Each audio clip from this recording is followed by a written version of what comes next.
is for friends. I thought this music was so epic. We all like talking about gaming. The only thing that I disliked about the old game. There are so many different conversations started by gaming. Oh, I forgot. I have you. This could be anything. Okay, walk in that green goo. Oh, that's a no. Anything Gaming Podcast. Hi, welcome to Anything Gaming, the podcast about anything gaming. This is episode 4. I'm Anthony. He's Woody. Hey, what's going on, mate? Not much. Actually, I just want to show off the new background here on episode 4. We're already changing up the set a bit. I finally was able to put up a lot of my game collection. So that's good. I'm not quite done yet, but I'm getting there. No, it looks impressive. I love seeing lots of old games like that, and I have people that have that. I'm just like, yeah, this is awesome. What have we got on today's show? Well, kind of like I think it's something that's actually been kind of like a bit of a tradition on this show already. Is that today's news story, like every news story we've covered so far, seems to happen a good 12 to 24 hours before broadcast time. So we kind of have to take it in real quick. And this one's kind of a doozy. The PlayStation Plus price. There's a price hike. It's going up. I heard it's been a while since something like this happened, and it does happen. It's not the first time. People are angry naturally, but honestly, it's one of those things that you just gotta expect. You don't like it. I don't like it. I play for the premium, best, good, get everything service too. So it stinks. But what's your take on it? Do you feel that maybe they're asking too much, or do you feel that it's just one of those things that, of course, because of all the content they're providing in the first place? I think it's going to be going up, and I did notice that the September game. I thought the big game they're giving away for September is the new Saints Row, which it's only a year old, and I think if they're going to give better games like that away, then yeah, of course it's going to go up in price. That's one thing that you're going to expect. I think though with the PlayStation Plus, the thing that you do is you get the content and you build it. You get the subscription and you put multiple of them on top of each other. So when they're on sale, you might buy it twice and you stack them up. And this is where I had a bit of a problem with my PlayStation Plus subscription, because I wanted to roll back to the mid tier, because I don't really play most of the old games. I just wanted to give them a go, and I've got too many games anyway, so I just wanted the mid tier. So I had stacked up multiple years of PlayStation Plus, the top tier, and then to roll back to the mid tier, I had to wait for it to run out. Then I had to pay for some mid tier ones, wait for it to go on sale. Then I could stack up some more PlayStation Extra tiers. It's hard to roll back. They'll easily take you forwards, but they won't take you backwards very easy. That's one thing I will tell everyone if you are PlayStation Plusing anywhere out there. Oh, yeah, that's always a symptom, man. And that's things too. And sometimes you get that with even you get it with Xbox Game Pass. Just sometimes all the games you're just all right, I gotta step back from this. You think to yourself, oh, I'm gonna try this, I'm gonna try that. But you don't have that much time in the day, and if the time you do have to sit down and play a game, you're going to want to play a game that and you like and you can play. Yeah. You might get a good half hour in the week to experiment and decide to download something just off PS Plus, Game Pass, or even try one of the Nintendo Switch online games. Well, that's where I play my retro. I play retro on the Nintendo Switch if I'm going to play retro. Yeah. Yeah. I mean, right now, Nintendo, of course, they don't have the current games the PlayStation and Xbox serverings, but they do. There are a lot of retro games on there, enough that it is a online library to choose from. Yeah. Of course, that does have the best pricing too. It's not going to be super expensive since it is the retro stuff. But going back to the pricing, of course, though, it's just one of those things that I don't think it was necessarily a long time coming, but I did expect it. Well, You know, Xbox did it in a way, a different way. So they didn't put their price up, but they removed the games with gold version just recently. That finished. So if yeah. everyone doesn't know, you used to get the free games, and that was more of a copy of the PlayStation thing. But the Xbox games were normally pretty average at best. They weren't their top end. They never gave away their top end games. They gave away their top end games more in the subscription service. So not many people actually got the Game Pass Gold games. So I can see why PlayStation done that, because they're going to give away better games. Yeah, well, I guess in the end, though, we should just, enjoy it now because the price someday in the future is probably got to go up again, Oh, as it will always will. one last thing. Now I can't remember whom does it. So I think Xbox, if your subscription lapses or runs out, I think your game with gold games are still in your library. I think if PlayStation, if it runs out, I think you lose all your PlayStation Plus games. I'm never tempted fate to see if that's true or not, but as far as I know, that's what happens with I'm pretty sure it's the PlayStation one. So if you let it lapse out, they kind of go, all those free games you had, they're not yours no more. So Actually, I got a good story about that. When Duke Nukem, when the Duke Nukem for PlayStation 3 came out, it was on PS Plus. Like you could just get it on PS Plus.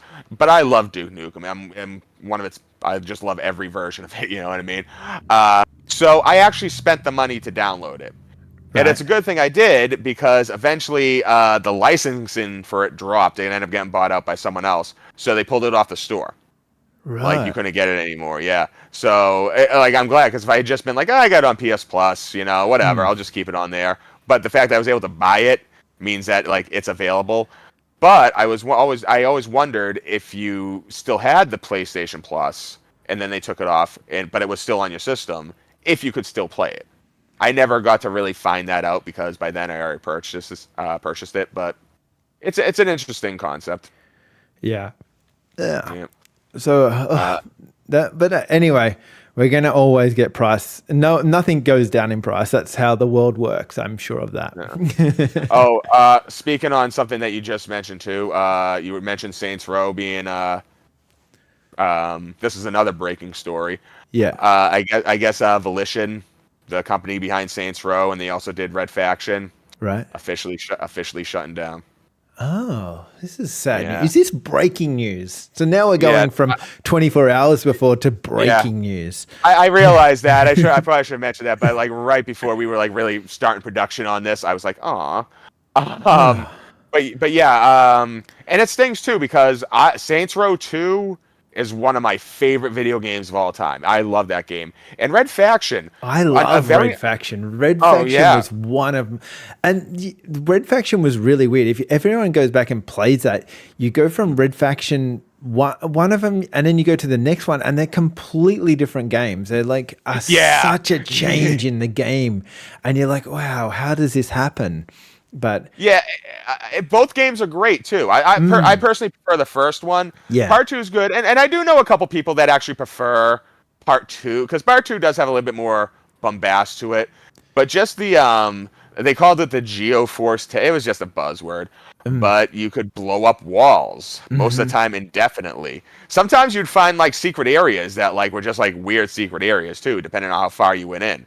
You never really saw anything like that before, I think. No, I didn't. No, and the game itself, in my view, I still consider it what the consoles had that, at least in pacing and whatnot and story, could rival Half-Life. Because Half-Life was just a continuous journey in first person where you had to shoot people and monsters and stuff like that along the way. Red Faction did that. Didn't do as well as Half-Life, but it was still a good game. The Saints Row series was solid, even though the last one they had was, somewhat mediocre. So to see another, just like last week, got to pour one out for Volition. I hope something happens with the people that work there. The first Red Faction, I think the first Red Faction was the first game that I ever played, and I don't know that you actually went around liberating towns. I don't know if it was the first game of that genre, but it was Um, close to the first of those. you might be thinking of Red Faction Guerrilla. Hmm. That was the third game. That was more of a direct sequel to the first Red Faction. Yeah. I don't even think they mentioned Red Faction 2 that much. They might. Um, but that was a third-person game. Also very fun. This is a solid game as well if anyone wants Yeah. to pick it up. But you did liberate like zones and stuff and go to bases and like free Mars and stuff like that. But by the time that game came out, I think that concept had already been like done. Okay. So, Yeah. So, but no, Red Faction though. That was just the it first was one. good. Yeah, I will miss me. I will maybe I'll play it today. Maybe I'll stream it. Show people like R.I.P. Volition. Yeah. You Yeah. were a good team. You were a good team. You were good for me. Yeah. So let's go into the first topic of today. Or we got anything else to do? Or we got some topics going on? Well, actually, this is going to be a very interesting topic because this could go into many different branches. But video games as a medium are, entertainment. And a popular way to discover that entertainment is with the kids. As when you are a kid and you're around other kids today, you play online. Mm-hmm. But it's communication. And way before video games, something that was around that bonded people together was board game. The set of rules within a space with display, rules of playing, a score and all that. And I feel that, and I'm sure you have the same sentiment, and maybe the viewers do. Video games in general obviously owe a lot to board games. Yeah. And as video games evolved, so have the games themselves. Yeah, I agree. So, can I just introduce you to something so we can play with this a little bit throughout the show? It's kind of got a bit of a funny gold look to it.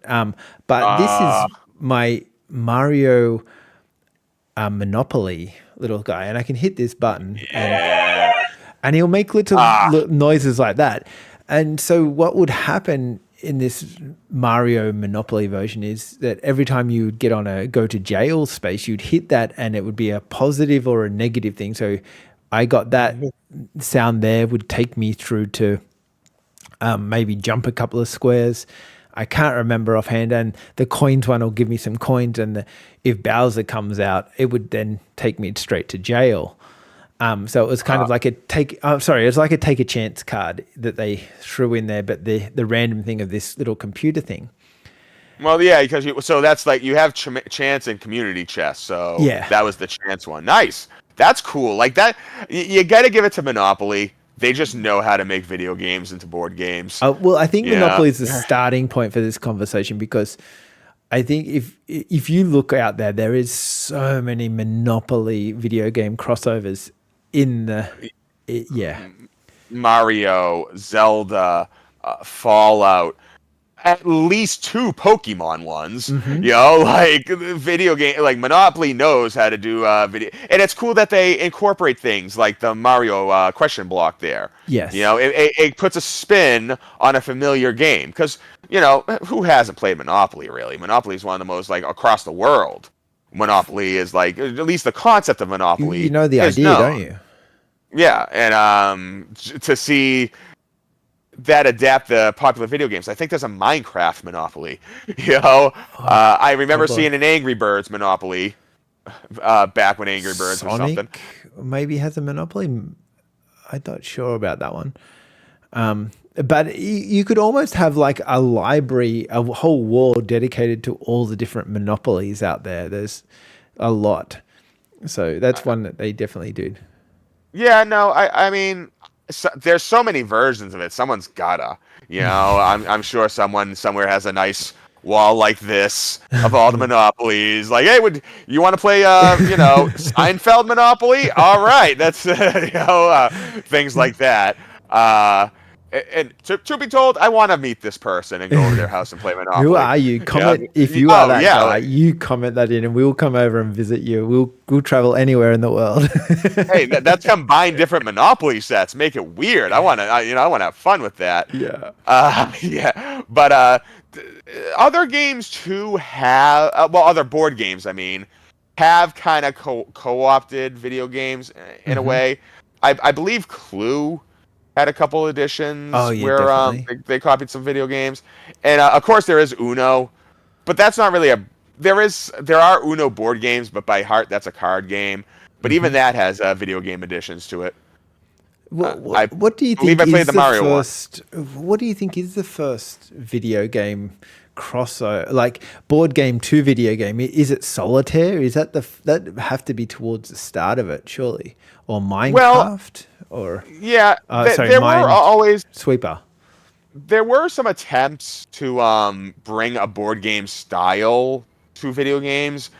Maybe some of our more older viewers remember Anticipation for the Mm, NES. Solid enough. It was a board game, but it was all right. And then of course you had Solitaire, all different kinds of card games. hmm. Came to the especially on the PC and Mac back in the day. Like that's where all the card games were. And of course, you had games like, Casino Royale for the Super Nintendo, Hmm. which will have like Texas Hold'em, Blackjack, all that stuff. But nothing really, I think, hit like a board game stride until Mario Party came out. That's Yeah, when it felt like you were playing a board game on the screen. hundred It's not percent. some like version of Life for Super Nintendo where everything's just like, you don't even see the board or all those versions of Monopolies. You felt like you were on a living board.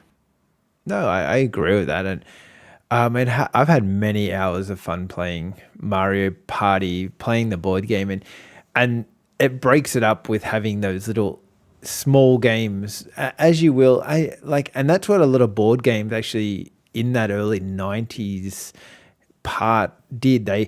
They realized that just going around a board was getting a bit boring, so they had these like mini games and stuff like that going on that people Oh, go, this, oh yeah, yeah. Oh, you you got to spin spin that the wheel wheel. now. Oh, remember And Mousetrap? And you had that ah, that ball thing, and yeah, that Mousetrap and Mario Superstars or whatever it was. They have a similar vibe, don't they? like Mousetrap was the mini game too. That was the Yeah. best part of that. Like that was the point. That was Mm, great. Oh yeah.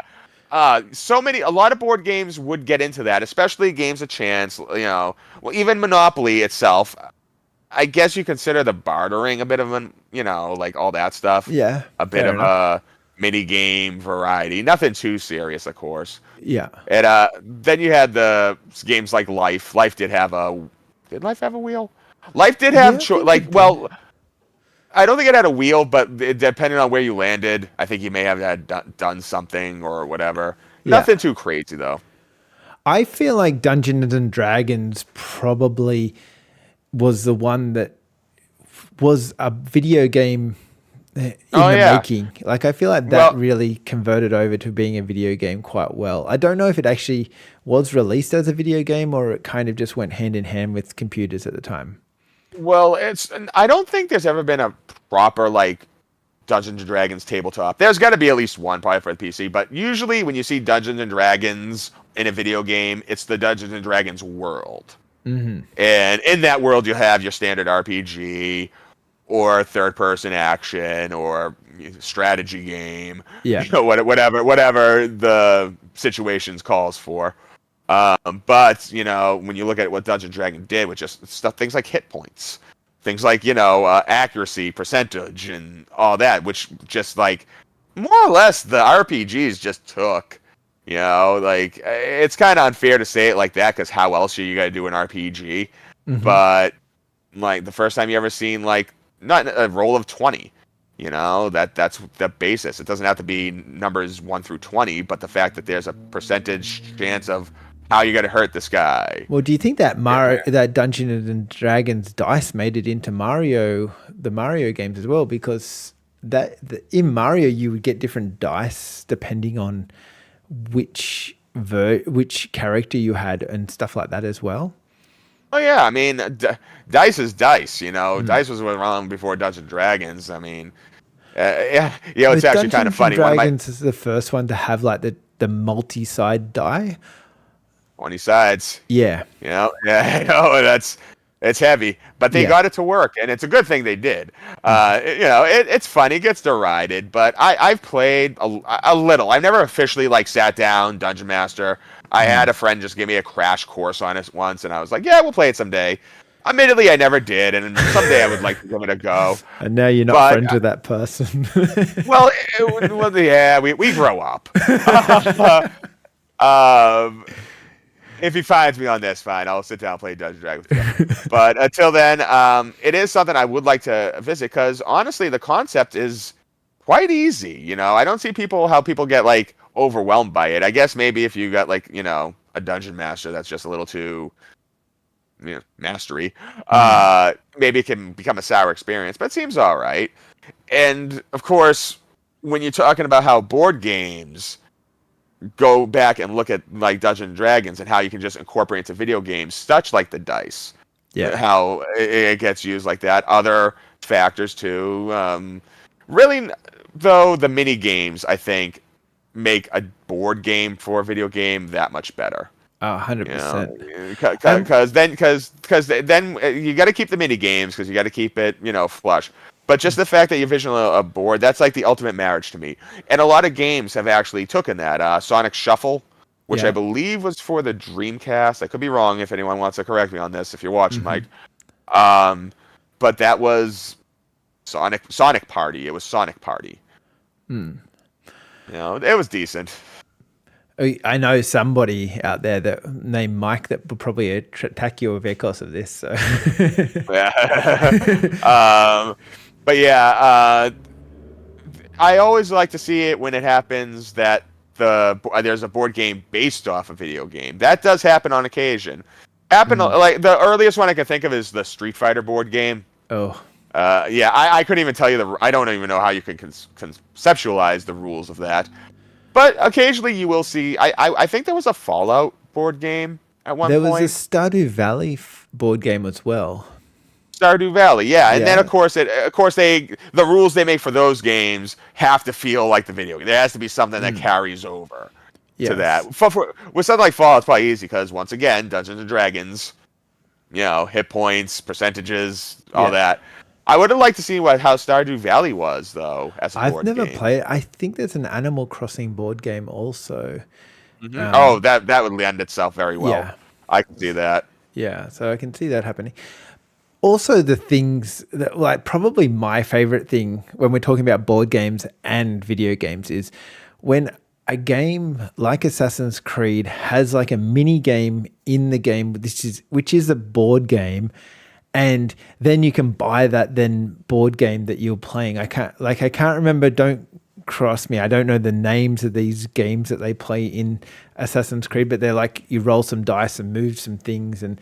Then you can go down the street and you can buy that actual little game that they've invented for the game to play as a game.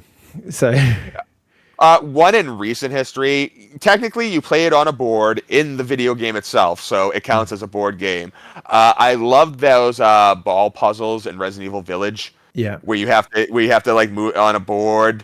It's one of those that you have to move this way and tilt it in certain ways. I thought that I love those in real life. I used to have one as a kid where you have to like guide the ball through, and I could never do it right. But just to see that come back in that game, I was like, oh, this is nice. Zelda Breath of the Wild did it in one of their little things as well. Yeah. They did like. Yeah. In a lot of ways, Breath of the Wild kind of plays like a board game as far as the fact that it has a lot of mini games. Yeah. Like that's what the shrines really are. Is just the mini games. Like build this machine and get to that point. Yeah, like that's what I'm getting a lot with Tears, which is fine. It's fun. I'm not deriding it, but that's another example of how board games in general, just the process of just getting from point A to point B, works. Yeah, no, 100%. What can I think about ball? So, what about your pinball? Is pinball is that a board game? Like, because Sonic was it Sonic Pinball or whatever it was? That was kind of a bit. It's kind of in that blurry world of board games and video games. Because once again, when I think of board game, I'm thinking of a game that needs a central visual hub. You know what I mean? And for Monopoly, it's the the square, and free Yeah. parking there, and when with life, it's that with shoots and ladders. It shoots and ladders. Like you need Mm. that visual thing to. And pinball, it's a physical game. It's got a moving part. It's got a moving ball that you Yeah. hit and you move around, and it's on a board. Mm. Like, and there's scores, there's rules. The main rule is to not have the ball go all the way down, but Right. it's still a rule. So that you're right. That's a very murky area. I But it can't. also adds the electronics to the board game a lot to almost make it somewhere between a video game and a board Yeah. game. That might have been I where the mean, crossover started. well, I mean, as far as putting power to board games, that's not especially a new concept. I mean, Operation. That's I would consider that in the you would keep it with your board games, and that was battery powered to an extent. And some games always have that, like, oh, we put a version of Life that has lights if the battery's working, stuff like that. But yeah, the pinball of course takes that a step further and adds like a score counter and like Flashing lights. mechanical parts to it. So yeah, I think pinballs is one of those things. Pinball is one of those things that, while I'm sure there are pinball games that are based off board games, I think there's a Clue pinball, if I'm not mistaken. There's a lot of Clue things. Clue's pretty big. I think that's kind of different than a traditional board game. Yeah, I'd true. have to separate it. But yeah, I just wanted to throw that in there while we were going. No, on this. but they're neighbors. It's in the same Same. idea. Yeah. I also think so. Where Dungeons and Dragons came from, that obviously the little characters that you would play with came out, and people would start painting them and making them better than they were. Like, so you'd get the normal character that come out would just be a plain character, and then you would paint it to look awesome, and this art kind of thing progressed from that. Video games have that same kind of thing too, where people will redraw their characters with like there's comic series and all these extra things that people have made based on video games that they've added extra, like made it their own type of thing, like people did with board games. There's that correlation as well, I think, that happens with video games and board games. Well, I mean, that's one of the great things about board games is at the end of the day, like even though there are rules and you can't really like do too much with board, the rules themselves are at the discretion of the players.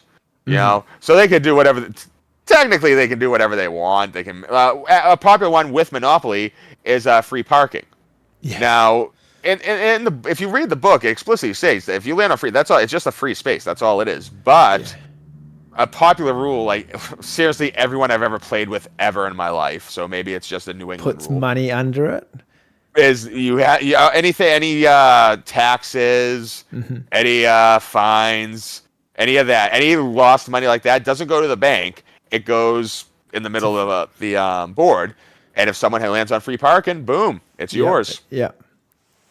So like things like that, and that was never an official rule of Monopoly. I don't think they actually put that in as a rule, but the people that started playing it, well, at least everyone I know, including myself, that was just like a rule we made.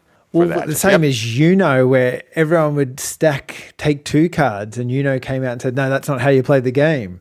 It's like, but that's how I play the game. Yeah. Oh, that's a discussion. I haven't played Uno really a lot since the Xbox 360. That was like one of my first that was one of my early online games that I just loved to play was the Uno. Yeah. I'd play that competitively, and then people started getting weird with the cameras, so I stopped playing that. I think that's okay. So just to go back to your point there before we get too far away, that's one thing that I think video games kind of ruin about board games, because you can't add those little funny, quirky rules that you like to add with your family or your friends. You can't just say, "Hey, we'll put the money on the table and then you land on free parking." You do that. That doesn't work in the video game. Sticks to the rules, and you can't alter the rules. So when you're playing a Monopoly on a console, it doesn't lend itself to being as fun as the actual board game. I think it actually ruins the board game in some respects.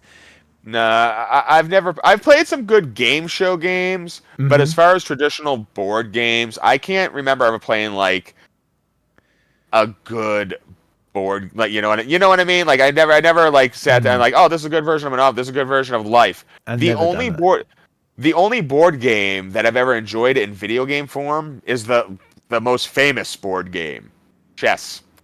I Yeah. played some decent chess games on You computer, on can't change chess console. rules. Right, yeah. Like chess is chess. Yeah. You know what I mean? Like that is always going to be chess. Yeah. And speaking of which, also has a lot of video game chess. I played Super Mario Chess. But even then, like there's nothing funny. It's just the Mario characters and all that, but it's still chess. 100%. You still just follow the chess rules. Yeah. I did want to say that oh man, drawn a blank all of a sudden. I'm sorry. Your chess. Yeah, you're right about that. That I agree 100% with. Chess is probably the only one. And do you know why chess works so well? Is because chess is chess, and you can play online. So you can play me in Australia via that. And the other thing with chess that is fantastic is normally people like to think out their moves, so you wait for a period in between swapping moves. So you might do one move a day, and that's okay with chess. But in video games, it has to be now. So Yeah, more quicker. But yeah, I guess in summary, chess is the best board game of all time. Then because it works for video games. Yeah. And I think that board games themselves will always lend a hand to the development and evolution of video games. I just wanted, and vice versa. Yeah, I just wanted to say you did make a mention before of game show games. I know this is a little bit of a stretch on board games, but how much fun was sitting around playing Buzz on your PlayStation? Did you ever play that? I never played that, but trust me, I play games like that, like any game that you have to press a button. Yeah. Or like Quip, all the You Don't Know Jack games and all those varieties and stuff like that. That kind of brought the game show to you. And yeah, no, they were fun. They're very fun. They had the special controllers with the big button on the top, and then they had the selection buttons. And they'd ask the question, and it was just that bringing game shows to video games. Maybe that's the answer, not board games. Oh yeah, no, game shows have even going far back. It's a bit of a cult classic of mine, but the Family Feud for Super Nintendo is one of my favorite game show games for this one reason only. It's the only Family Feud game I played where you can turn the timer off. So remember how we were just talking about with chess, like how you can't, you have to, in video games you have to move now and stuff like that. With that, and I would do it. So if they ask you, things you don't leave the house with, and you didn't have to be like, oh, because when you under that pressure, even something simple like that is just a loaf of bread. Now that you can turn it off, you can be like, okay, so let's see, there's this. You can kind of think it out. So for that, I love it. Yeah. And to see just the explosion of game show, you can't even call it game show games. They're just, it's just question games like that, or just the Quipplashes, the what the dubs, all these different things where everyone has like that controller, the button where they got to press that and be like, oh, it's number C. Yeah, I loved that. They were ones that I enjoyed a lot of. Anyway, I think we might move it on. I think we're pretty much board gamed out. I'm getting bored of board games. Yeah, we're getting bored, wink, of board games. No, but actually, we're gonna try something a little different also on this show, because I want to I want to get to know more of your opinions on games. You want to get to know a little bit more opinion on games. Yeah. So we're gonna hit each other with some questions. Give personal insight on these questions and give you something back, just a little. And I by doing this, I think we'll know more about each other, which will definitely help the rapport of the show. Oh, 100%. And I think they're good conversations. We don't have to spend an hour talking about it. You can just give me a one-word answer if you need to. Oh, and not that we'll ever do that, because that's just not in our DNA. But I think I'll go first, because one thing I do appreciate about talking to you is that you're a game developer. Yeah. And I just want to know more about that. The little things that maybe like people take, for granted. One thing I always want to know is because this was a feature that came prominent in the OG Xbox days, probably a little earlier for PC. But once shadowing happened in video games, where like you could see like really good like shadow to light barrier, you know what I mean? Yeah. I remember that with the original Splinter Cell. Like I was in awe. I was like, ooh, this looks good. Is that a hard thing to develop for a game developer? The actual lighting in different areas, or is it just like a lot more simpler than I think it is? Yes and no.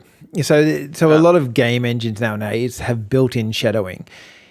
The thing with shadowing, the hardest thing about shadowing is optimizing a game.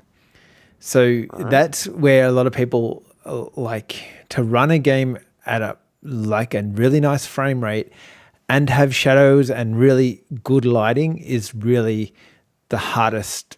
That you've got to do the optimization work. And so what a lot of games do that you probably don't notice is you've got a character that will have shadows. And then you'll have things that are moving in the game, like a car or something that has a shadow on it. So they're objects that are moving. Then you'll have like things like a telegraph pole and a house, for example, that doesn't move. It never moves. And so that's a static object. And the way they optimize this in games is so they use all their resources on the player. And when the player walks and the player moves, that you'll get, that's where the CPU and the GPU is using its resources there. On the house, they'll paint that onto the map. So you'll have a house with a shadow on it, and that shadow is actually painted on the ground from the game engine, and that saves on actual resource time and makes it actually the game run smoother. Huh. All right. So it's definitely like manipulate. It's you can manipulate it to your own setting. I never realized that. I never made the correlation between the objects that aren't moving at all, so they're just staying there, and of course the player character. Let's just say if you're playing as maybe there's multiple people, maybe you're playing an RPG or you're playing like Fallout, for example, and you got a follower. Yeah. Is this something that you would notice in the shadowing of like difference of different things? Because honestly, that was one of the things that I find fascinating about this. I really never noticed that. And I've always been interested in how shadows work. So here. Well, normally they'll build in static, they'll call them static objects. Those objects will, as soon as your camera of your player turns around, those objects behind you will disappear. But on a multiplayer game, each player has different things that they're seeing on their screen. So each player is turning off their static objects and turning on their static objects. So when you're walking through a level, if you saw it from a game developer's point of view and you saw it outside of the camera that is seeing that, you'll see like trees and that disappearing as the player's walking around the screen. And then as soon as the player turns around, those trees will reappear before the camera gets to them, because that way it saves on resources. And the shadows are attached to like they've baked, they call them baking, and they bake these shadows into the game. And so they're attached to the objects and painted into the scene like that. So technically you wouldn't really see any difference between different like a multiplayer game, because what's happening in a multiplayer, that's a whole different story. But basically each player is running their own version of the game, and then there's a point where the game goes, okay, so you're running your version of the game, but then your friend is coming into the game over here, and all they import is your friend's character and what your friend does. So if your friend shoots a person, that will be imported into your game. It's kind of like that, if that makes sense. So No, that was very fascinating. Thank you. You know, that gave me a fresh new perspective on this. It was just something I always like. You know, as just a gamer, it was one of those things I appreciate. I thought was like a nice visual, like leap forward. You know, just the shadow, just the dark getting better and better and better. shut up. And Yeah. And today, it's something that's definitely taken for granted. What doesn't have shadowing? You know, Mario Maker 2 had shadows, but don't become a game developer, people, because you play games with a whole different point of view, and you start like looking at things like, oh, that's terrible shadowing. They've done a terrible job here, and you don't enjoy games as much as when you're not doing game development. That seems to be the curse. Like the people who get involved with movies can't watch movies. The people that watch TV shows can't watch TV shows. You know, because you critique it too hard. Yeah. I get that, but thank you though for that question. You answered that very well. I appreciate that. One other question I had for you though is away from the developer as a gamer. Yes. You know, one thing there's today especially there's so many franchises out there, and when I mean franchises, I don't mean a game that just got a sequel. You know what I mean? I don't mean like a game that's like critically. I'm talking about a game that's a brand that you see on T-shirts, that you see in fan fiction, that you see like in cosplay, that you see in all like just gets its recognition. Yeah. Maybe because it's a great game, maybe because it's not a great game, but it's gotten to that level. Is there any game you wish, or a potential franchise, that you wish could have gotten to that level, or you think has potential to get to that level? There is a game. Now, this is really weird. Okay, so this game actually has its own movie, but it never got a sequel. Oh. Can you? PlayStation 3 day one release game. Can you guess? PlayStation 3 day one release. Resistance? No. No. That got sequels. That's a brand. Seriously, the only game I got was Resistance when PS came out. Heavenly Sword. So Heavenly Sword. Ah! Yeah. So it was actually made by the people that made the God of Wars. So it looked like it was a third person. Yeah, but it was like the thing that I loved about that game so much was you would shoot it because the PlayStation 3 was the first of the PlayStation controllers. Obviously, everyone knew about the Wii U at the time, and the Wii U came out with those motion controllers, and everyone loved that. But PlayStation also came out with that on the PlayStation 3, but it really wasn't. PlayStation didn't go, hey, we've got this cool controller, you should know about this 6-axis kind of stuff. They kind of said, oh, we've got a 6-axis controller, it's built in, whatever. But Heavenly Sword, I think the original Uncharted, were only about the two of the few games that actually use the 6-axis. And a lot of it was to do with because Xbox didn't have that inbuilt, and so the game developers didn't bother adding those little features to the game. But in Heavenly Sword, I used to love shooting arrows and then using my little controller and guiding this arrow. You could shoot it like from across the map, and you could just float and fly all the way through towers and go and kill people from a mile away. It was so much fun. It was just I don't know. I almost like it more than God of War. People will write hate in the description now, but it was just such a fun game. I really enjoyed that game. Have you played that one? I did. I played the demo of it. This was back in, because so good. There was, when the PS3 came out, there weren't that many games, and I knew I was gonna get Resistance. I'm a FPS junkie, especially back then. And the fact that it was World War II-ish, but with aliens-ish, or at least looked at like aliens, so I just went for that. But I remember playing Heavenly Sword. The combat. Now it's been since 2006 since I played this, so my memory might be a little rusty. I remember it not being as fluid feeling as God of War was. I'd say that's probably where it probably let itself down a little bit, but you swapped between two characters throughout the game. It was one of those type of games. I can't say because it's been just so long, but I will say this. For the marketing that game got and for the push that game got, you think it would have became a franchise. It was one of those games that before it even came out, you were like, oh, there's going to be a part 2. Yeah. And there wasn't. Was there? Was there at least No. something? No. It was A a comic movie. book? They made a movie. Oh, oh, they did make a movie. What Yeah. year? I think it was the year after or something like that. See that.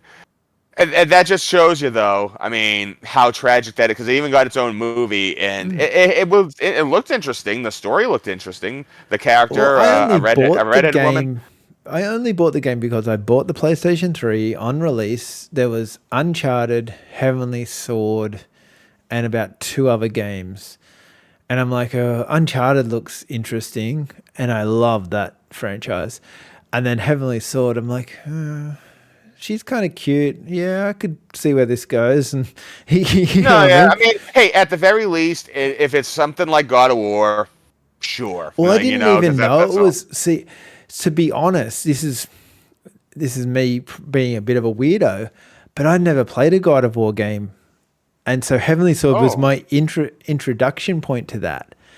And then I found out it was made by the people that made. Everyone's like, "Oh, that's made by the people that made God of War," and I'm like, "Oh, maybe I should go and try these God of War kind of games." But I never played one until this point in time, and huh.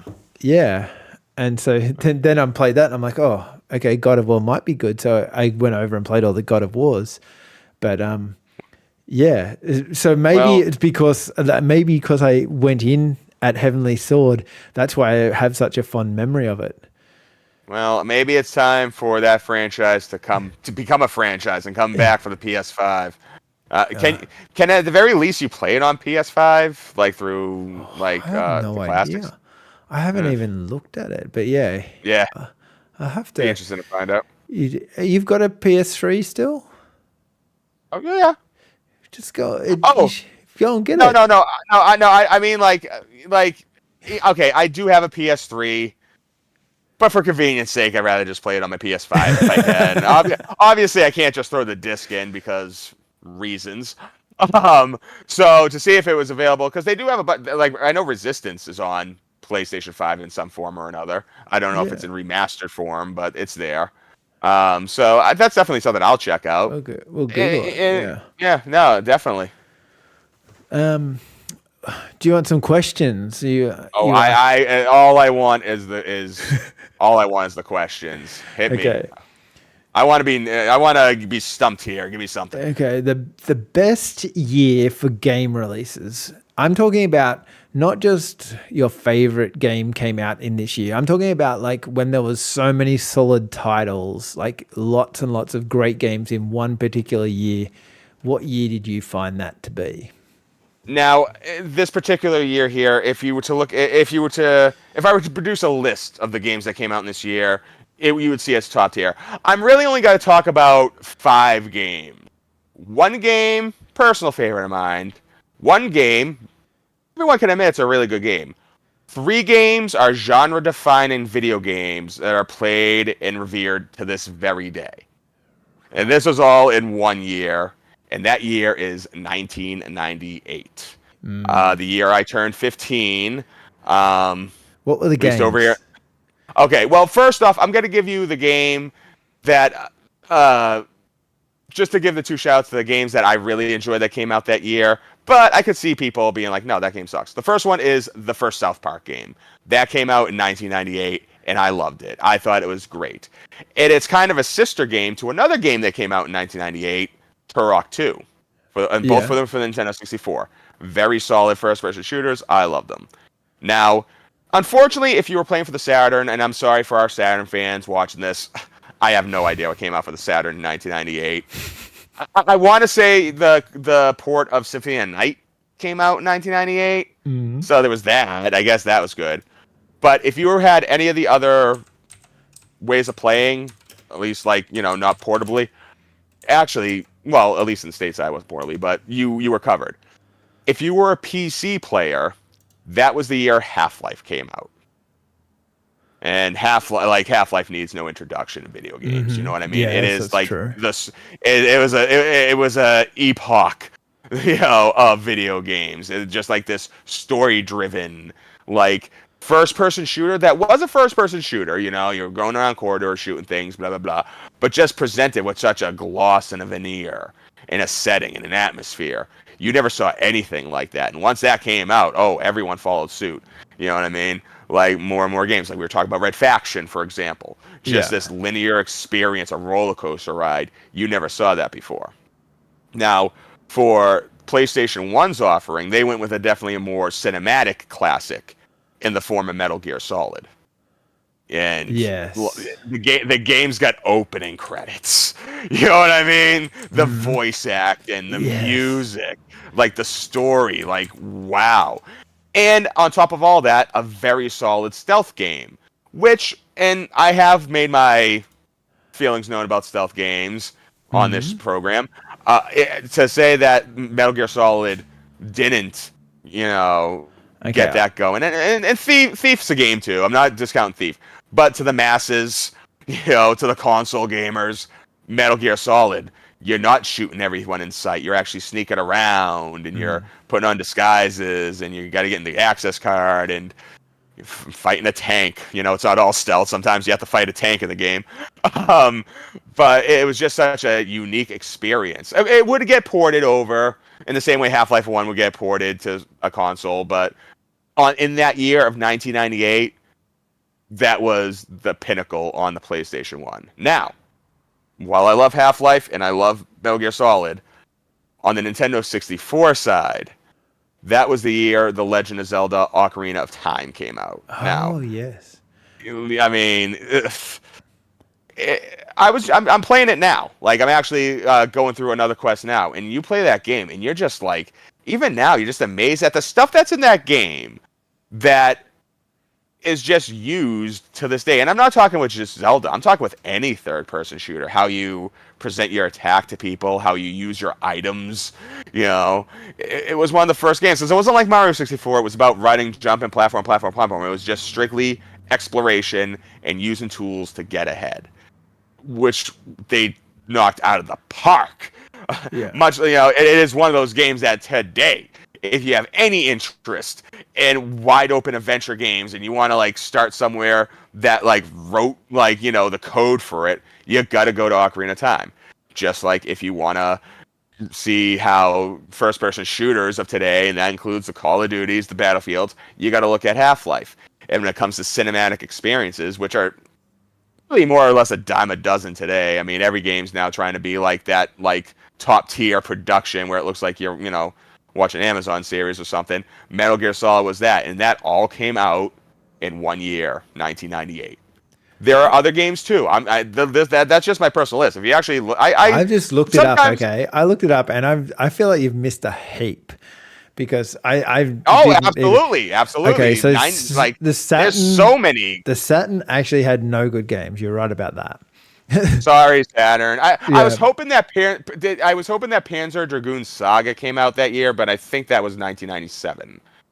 I could be wrong. No, about it that, did come out. It did come out in that. It did come out. Okay, I didn't know about it. Did? Yes, it did come out in 1990. Okay. Well, in that case, that would have been the best Saturn game that year. A solid RPG. There's no other. There's no really huge. But PlayStation in 1998. Tomb Raider 3, Crash Bandicoot Warped, Resident Evil 2, Spyro the Dragon. Oh, I can't believe I forgot Resident Evil 2. Yeah, that was in the beginning of the year too. Yeah. Oh, dang. Tom Clancy's Rainbow Six, Colin McRae Rally, Need for Speed 3 Hot Pursuit. A lot of these are like game of the year. Like every single one of them are close to it. Like for maybe not so much like Tomb Raider 3, but Medieval. Remember that classic? The one where you skeleton. Oh, the skeleton.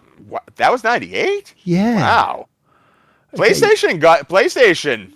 I think that would have been even though Zelda's my favorite, I think PlayStation would have definitely been the console to focus on in 1998. Yeah, and Oddwall, Abe's Exorcist. Cool. Yeah, I enjoyed that one. Bomberman World. Die all the time. Bomberman's always good. Not wrong, Bomberman. I was just like looking at the PlayStation list and I'm like, oh my god, you've just missed, you only like named Metal Gear Solid. I'm like, oh my god, there's a lot going on here? Oh yeah, well no, I'm sure there's other on the N64 side. I just thought of the three I got for Christmas that year, which was Zelda, South Park, and Terra. Very very good Christmas that year. Thanks, Mom. Yeah, yeah. Uh, No, that's pretty fair.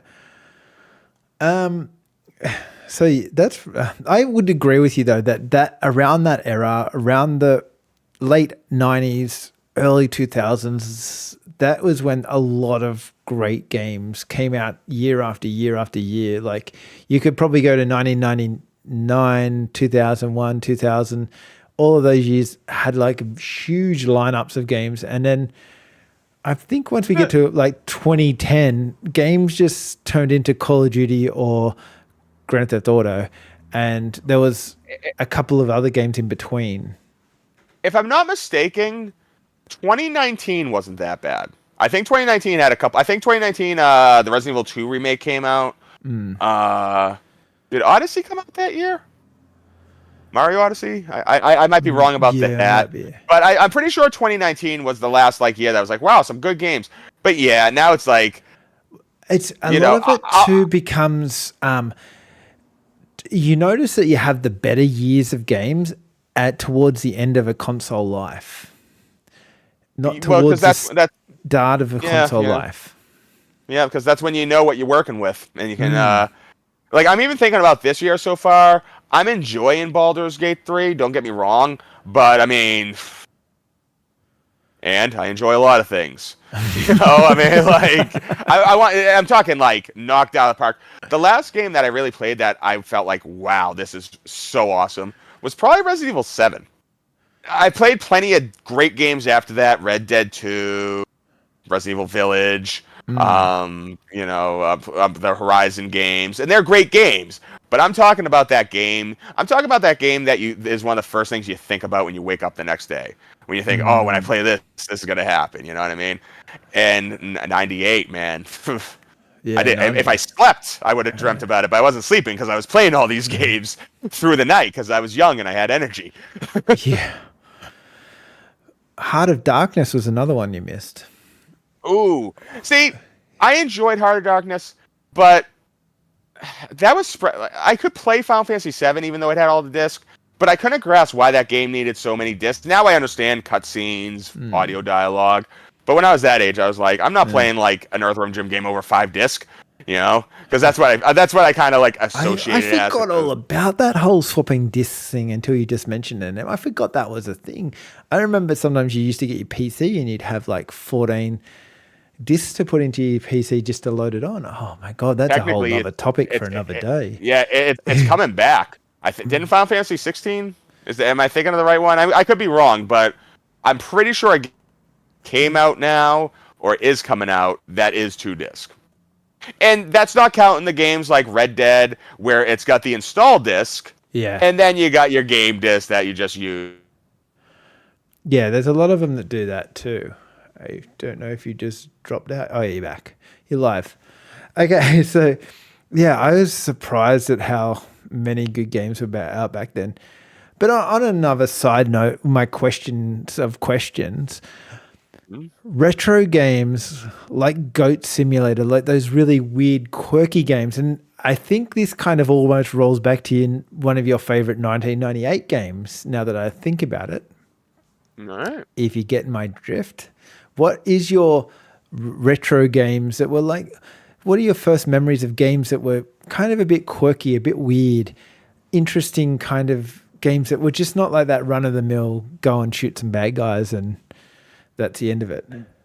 Honestly, I think, okay, so when I first started playing video games, I started playing on the NES, and that's kind of unfair because I hadn't played, like, I didn't know how to play video games. That's why I learned.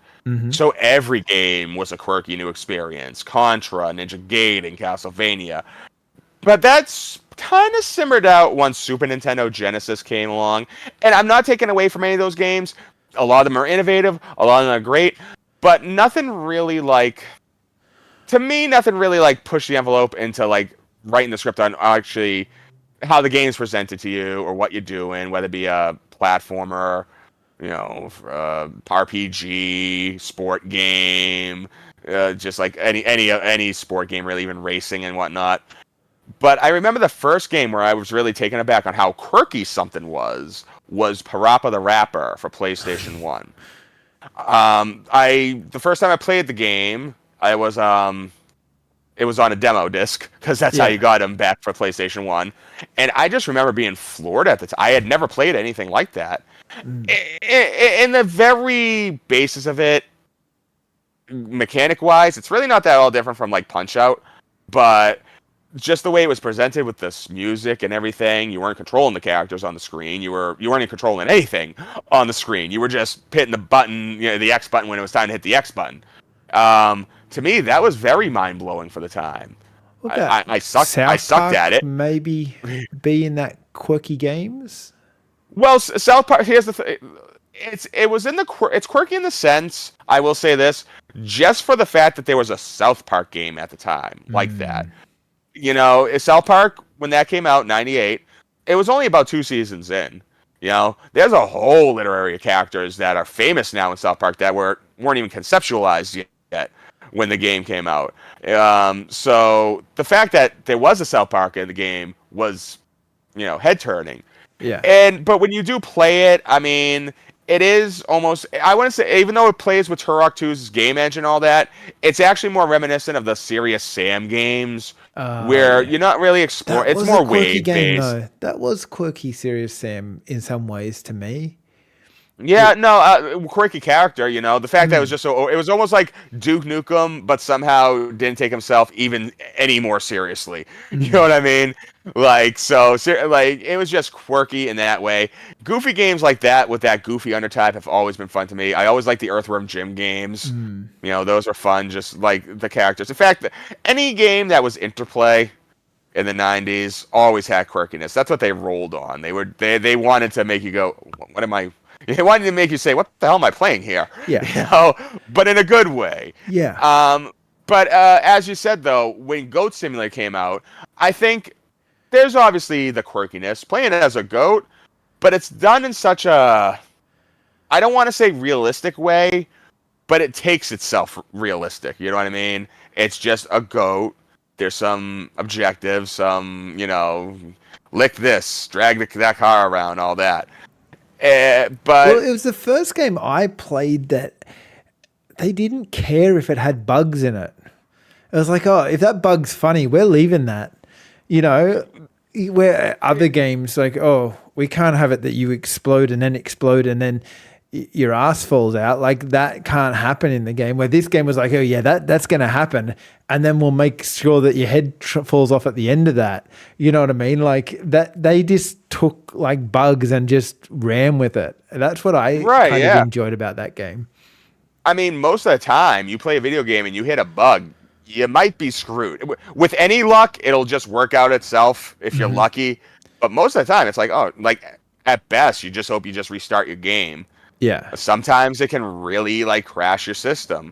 And something like when Goat Simulator came out, I mean, it was just so free and so open and so open-ended, and Yeah. you were just a goat going around looking at things that, yeah, if there was a weird bug, you kind of played with it. You exploited it. Became part of the game. There are games that have done that. I do like exploiting some bugs in Super Mario 64.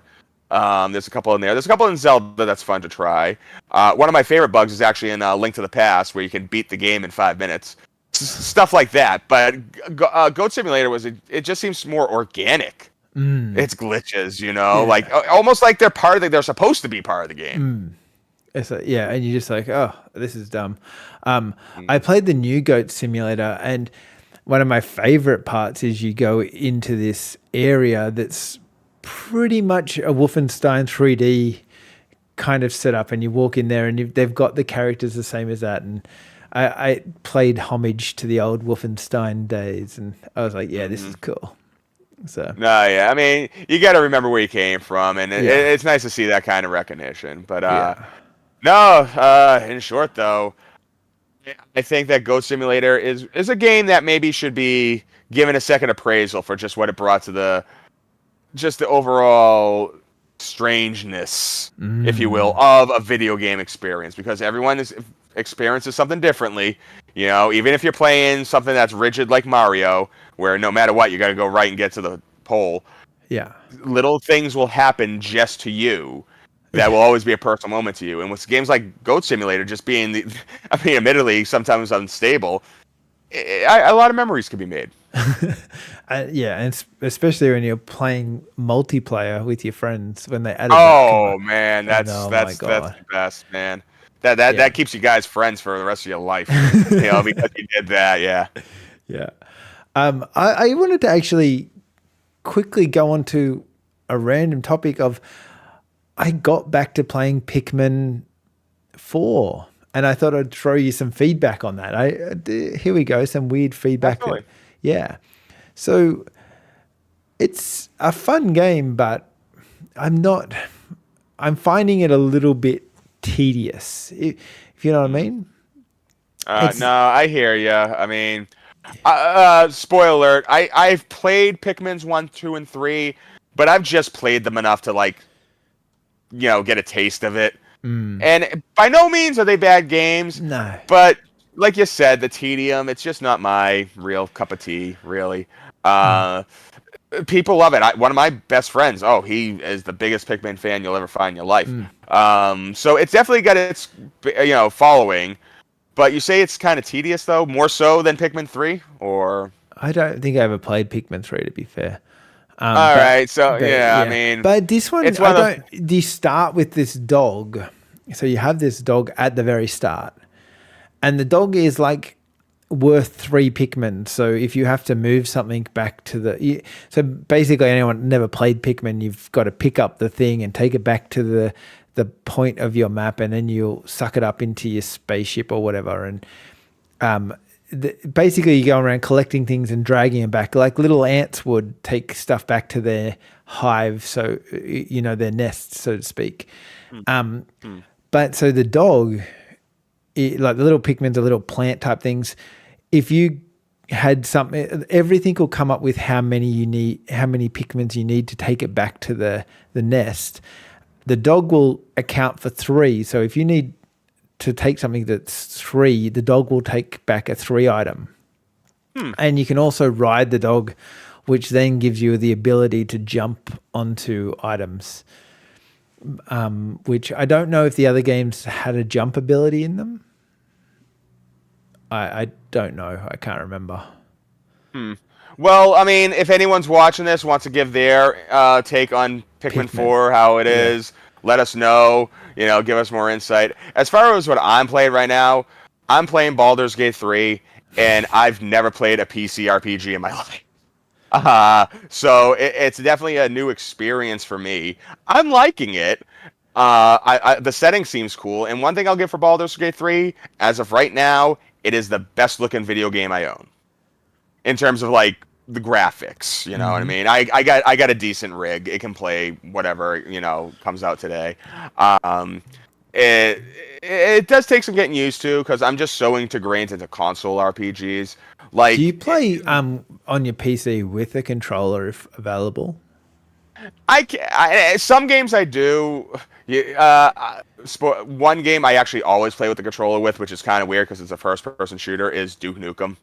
Because I just been playing with that with the controller. Like if I play Half-Life or Blood or Shadow Warrior or Counter-Strike or Quake or Portal, I'll play with mouse and keyboard. Plus I'm trying to get used to it. This is really like my final frontier.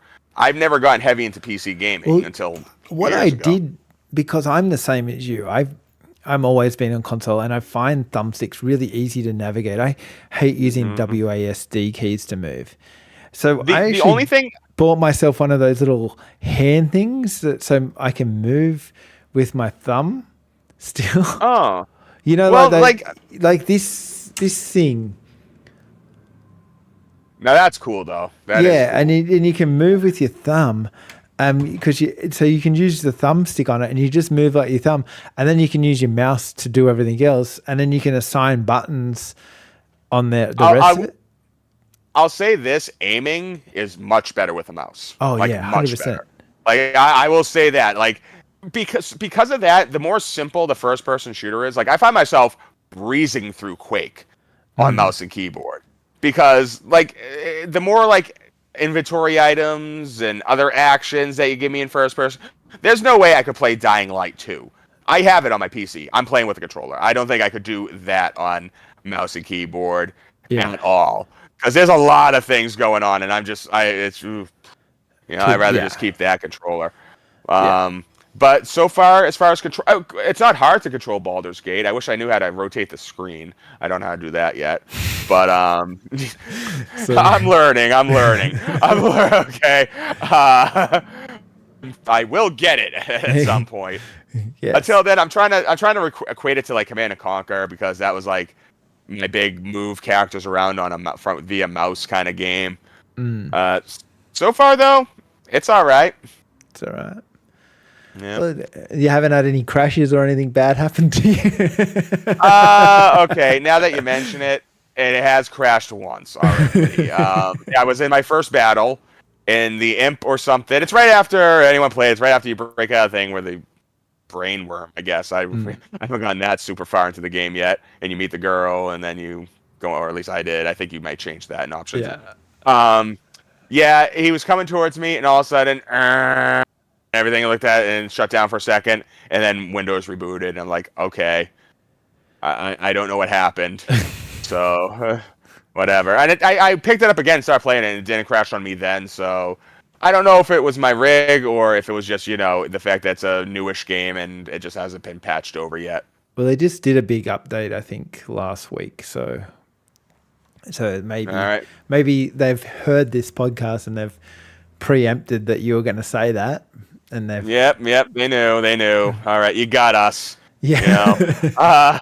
But so far, I do hope to get through it. I mean, Starfield does come out tomorrow at time of broadcast right now for me. So I would like to play that game as well.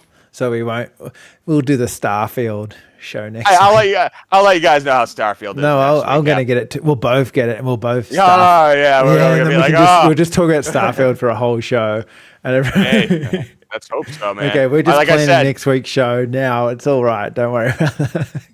Officially, Zelda Tears of the Kingdom is on my back burner. It's on the wall for later now. So sorry, Zelda. I'm in the same boat. And we spoke about this a couple of shows ago as well. That it's a great game, but it's, I don't know. There's something that doesn't make you compelled to come back to it. You kind of play it for like a couple of hours, and then you're like, I'll get back to that next week, whenever. Yeah. You just don't. You're not addicted to it. There's something about it that doesn't make it addictive, unless we're missing something. But it's just, it feels like Breath of the Wild 1.5. It's like a better version of Breath of the Wild. I kind of always wished that I never played Breath of the Wild, and I just went into Tears of the Kingdom, and then I'd probably be like super into it. But having it, yeah. Like, seriously, the Hyrule in Breath of the Wild is great. It's a great explorable place that, is worth exploring again. But when Majora's Mask came out, even though you're the same Link, same controls, same, structure, it felt like you were in a different land. It felt like you were doing something different. Mm-hmm. And while the sky and the depths do flesh out a lot of, what you do in Tears of the Kingdom, it just feels like you're just on your own stomping grounds, and it's fine. I'm sure if someone missed Breath of the Wild and they played Tears of the Kingdom, they probably like it a lot more than those that played Breath of the Wild first. But yeah, until then, I hope to beat it again someday. I have so many games that are good games. They just didn't grab. They just didn't grab. Yeah, I'm with you on that one. All right, let's just ungrab and leave for the week, and we'll come back with the Starfield episode next week. All right. Well, thank you again, man. And I think I also want to give one last shout out to Volition. I feel like that might be the memorandum on the end of the show now. Thanks for Red Faction and Saints Row, and hopefully there's more games coming out and more games we can talk about. Rest in peace.